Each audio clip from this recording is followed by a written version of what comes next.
नमस्कार, मैं सुधीर कुमार। आज का जो शब्द है वह नियंत्रण है। मनुष्य का जो स्वभाव है वह लोगों को नियंत्रित या कहें कि एक दूसरे को नियंत्रित करने का है। अब यह डिपेंड करता है कि कौन ताकतवर है। जो ताकतवर होता है वह दूसरे कमज़ोर पर कंट्रोल कर लेता है और कमज़ोर को नियंत्रित कर लेता है। और दूसरे समुदाय, दूसरे धर्म, दूसरे रिलीजन्स, दूसरे जेंडर या दूसरे ग्रुप को नियंत्रित करने का प्रयास किया जाता है। तो अमेरिका की घटनाक्रम को समझें। अमेरिका में जो स्थिति है वहाँ रिलीजन्स के बेस पर नियंत्रण नहीं है, क्योंकि जो श्वेत और अश्वेत दोनों क्रिश्चियन कम्युनिटी से बिलोंग करते हैं और क्रिश्चियन कम्युनिटी से बिलोंग करते हैं, तो इसलिए रिलीजन्स बेस्ड डिस्क्रिमिनेशन अमेरिका में देखने को नहीं मिलता है। वहाँ पर मिलता है तो स्किन बेस्ड डिस्क्रिमिनेशन। और जो लोग यह धारणा बना रहे हैं कि धर्म के आधार पर एक राष्ट्र का निर्माण हो जाए या धर्म के आधार पर देश का निर्माण हो जाए, तो यह समझ ले कि वहाँ पर भी जो मनुष्य का जो स्वभाव है नियंत्रण करने का, वह खत्म नहीं होगा। आप कई सारे इस्लामिक देशों का भी उदाहरण ले सकते हैं। वहाँ पर आप देखेंगे तो वहाँ पर भी संघर्ष चलता रहता है। वहाँ पर भी नियंत्रण करने का पूरी तरीके से खेल चलता रहता है। अगर धर्म के आधार पर या धार्मिक एकता स्थापित करके किसी राष्ट्र का निर्माण हो जाए तो क्यों नहीं इस्लामिक देशों में ऐसा देखने को मिलता है, या फिर जो क्रिश्चियन, जहाँ पर क्रिश्चियन सबसे ज़्यादा हैं वहाँ पर देखने को मिलता है। ऐसा नहीं देखने को मिलता है। अमेरिका में स्किन के बेस पर डिस्क्रिमिनेशन चलता है। तो अमेरिका की घटना के बारे में हम आज चर्चा करेंगे। यहाँ पर एक अश्वेत व्यक्ति की हत्या एक श्वेत पुलिस अधिकारी कर देता है और उसके बाद विद्रोह प्रदर्शन या विरोध प्रदर्शन शुरू हो जाते हैं और उग्र विरोध प्रदर्शन होते हैं। और यह विरोध प्रदर्शन व्हाइट हाउस तक भी पहुंच जाता है। यहाँ तक स्थिति आ जाती है कि डोनाल्ड ट्रंप को बंकर में छुपना पड़ता है। तो यह सिचुएशन हो गई है अमेरिका में। इससे पहले 2014 में एक ब्राउन नामक अश्वेत व्यक्ति की हत्या कर दी गई श्वेत पुलिस अधिकारी के द्वारा ही। उसके बाद भी 2014 में भी इस घटना के बाद भी उग्र विरोध प्रदर्शन हुए। फिर आज जब कोरोना महामारी का दंश पूरा विश्व झेल रहा है, उस परिस्थिति में और उस समय भी एक हत्या अश्वेत की कर दी जाती है। यह जो घटना है, इसका जो संबंध है वह इतिहास की तह में है। वह कैसे इतिहास की तह में है? तो सबसे पहले एक बात मैं बताना चाहता हूँ कि जो छात्र हैं, स्पेशली जो सामाजिक विज्ञान के जो छात्र हैं या जो सामाजिक विज्ञान के जो विषय को पढ़ते हैं, उनके लिए आवश्यक है कि वह न्यूज़पेपर को पढ़ें। शिक्षक इस बात को कन्विंस करे कि न्यूज़पेपर को पढ़ना बहुत ज़रूरी है, क्योंकि न्यूज़पेपर से घटनाओं के बारे में जानकारियाँ मिलती है। और इस संबंध में हम इतिहास के तह में जाते हैं। तो सबसे पहले एक जैसे अमेरिका जो है वह समझ लें कि अमेरिका जो देश है वह ब्रिटेन का उपनिवेश हुआ करता था। यहाँ के जो निग्रो हैं, अमेरिका के निग्रो, वह मूल निवासी हैं।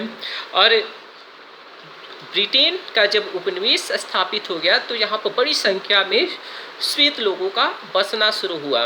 और जो क्रिश्चियन मिशनरी थी, उन्होंने अश्वेत लोगों को ईसाई रिलीजन्स में लाना, ईसाई रिलीजन्स के भीतर लाना शुरू कर दिया।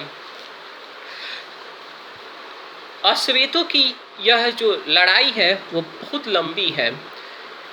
अमेरिका की क्रांति होती है, अमेरिका को स्वतंत्रता मिलता है, फिर उसके बाद सिविल वार होते हैं, तो भी अश्वेतों को अधिकार नहीं मिल पाता है। अश्वेत जो लोग थे वह छोटे मोटे किसान थे। जब दास प्रथा थी अमेरिका में तो दास थे। फिर घरेलू नौकर हुआ करते थे या छोटे मोटे काम धाम करते थे। उनकी स्थिति बहुत बुरी थी, आर्थिक स्थिति बहुत बुरी थी।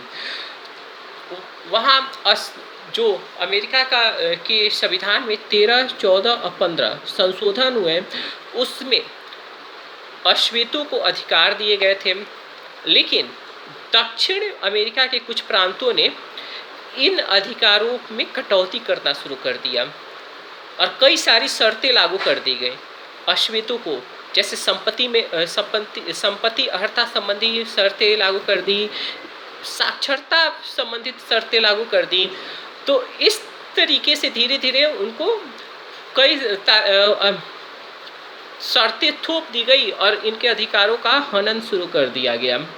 और यह राज्य के द्वारा किया जा रहा था, राज्य के द्वारा। यह समझ लीजिए कि यह राज्य आदेश के द्वारा या अपने नए कानून के द्वारा यह सब काम कर रहे थे। और किस लिए कि ताकि संविधान में जो 13, 14, 15 जो संशोधन है उसको किसी न किसी तरीके से रद्द किया जा सके और अश्वेतों के अधिकारों का हनन किया जा सके। एक जो अश्वेत लीडर उभरा बुकर वाशिंगटन ने अश्वेतों को कहा कि आप उद्यम करें, परिश्रम करें और अपना व्यवसाय करें और अपनी मदद खुद करें और जो आपके आसपास दूसरे प्रजाति के लोग हैं उनसे मेल जोल बढ़ाएं। और उन्होंने अश्वेतों की शिक्षा पर भी जोर दिया। जो बुकर वाशिंगटन थे वो खुद दासपुत्र थे। बुकर वाशिंगटन ने यह अश्वेतों से कहा कि शिक्षा बेहद अहम है, आप शिक्षित बनिए और एक एकता बनाइए अश्वेतों के बीच। लेकिन बुकर वाशिंगटन समझौता परक नीति के पक्षधर थे श्वेतों के साथ।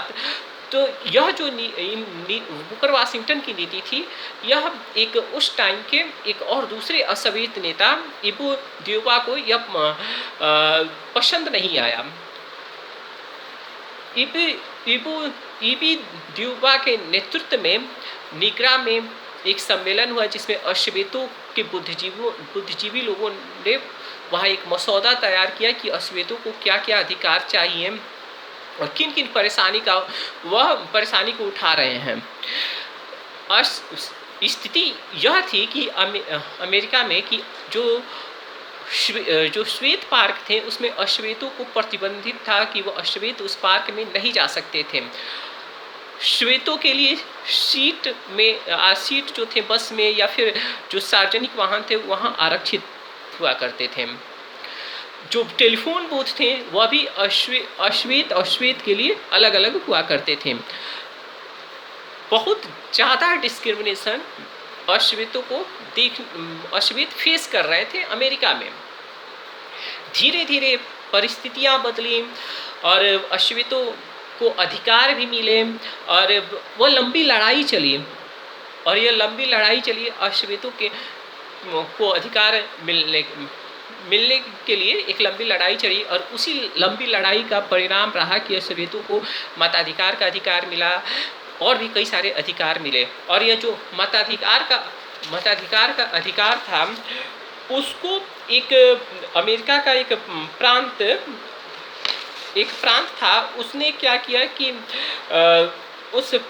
उस प्रांत ने 1890 में अमेरिका के अश्वेत लोगों का, जो उस प्रांत में अश्वेत लोग रह रहे थे, उनके मताधिकार को छीन लिया और इस प्रांत का नाम मिसिसिपी था।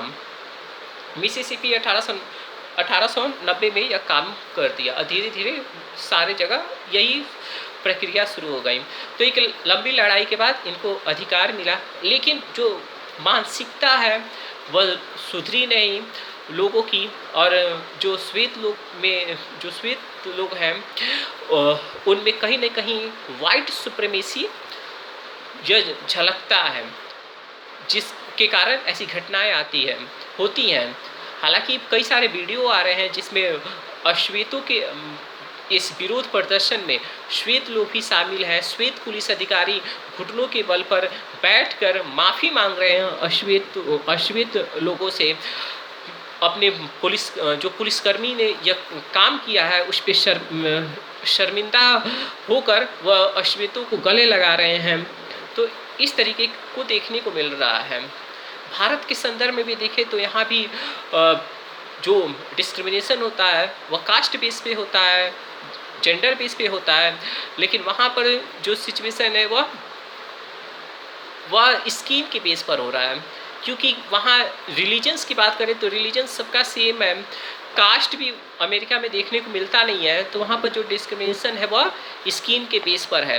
तो यह जो डिस्क्रिमिनेशन है इसकी मुख्य वजह नियंत्रण है। और यह नियंत्रण जो कॉन्सेप्ट, नियंत्रण जो शब्द है वह हर मनुष्य में होता है कि वह एक दूसरे को नियंत्रित करे। तो इसी का परिणाम सारे डिस्क्रिमिनेशन है। तो बेसिकली इसी पर मुझे वीडियो बनाना था कि आखिर स्थिति क्या है अमेरिका में, और इसको बताया जाए अपने शब्दों में, या जितना मेरे पास ज्ञान है उसके थ्रू लोगों को बताया जा सके। धन्यवाद।